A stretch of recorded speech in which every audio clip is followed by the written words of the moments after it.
2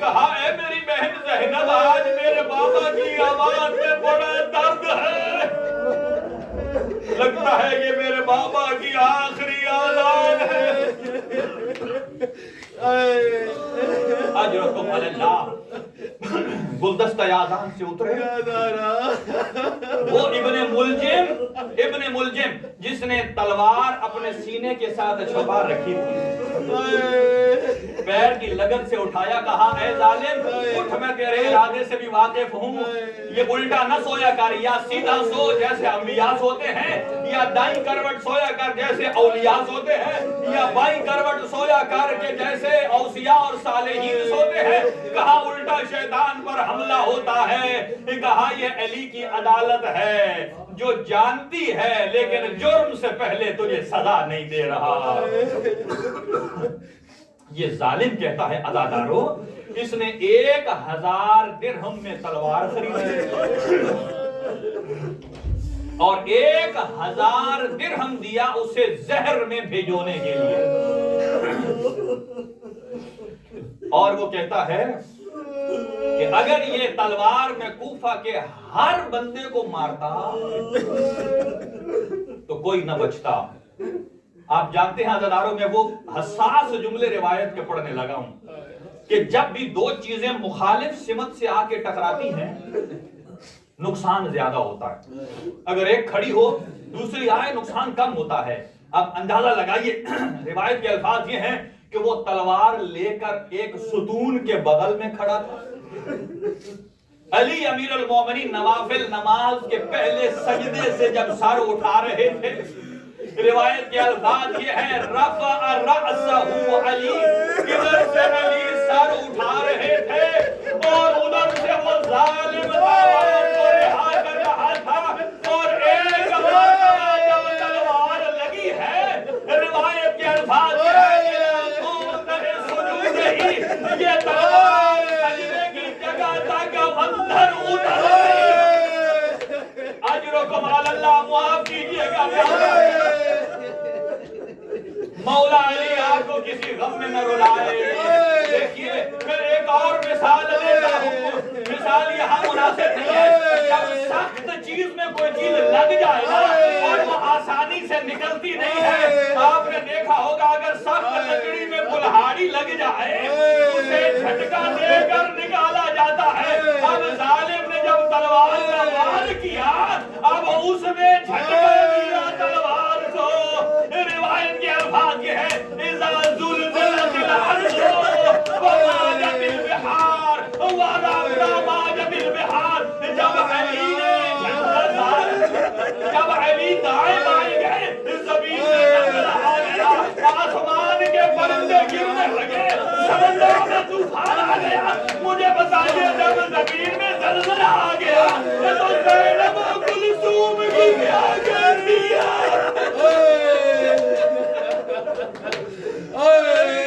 روایت کے جملے ہیں حتی 70 مرہ، 70 مرتبہ زینب دروازے پر گئی ہے اور کہا میرا غازی اور میرا حسن اور میرا بابا علی مارا گیا۔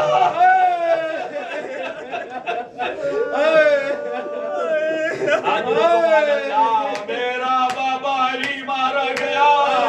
یہاں جبرائیل نے اپنا گریبان چاک دیا اور آسمان میں پرواز کر رہا ہے اور یہ ندا لگا رہا ہے تحدمت ارکان الہدا، اور ہدایت کے ارکان منہدم ہو گئے اور میرا مولا علی۔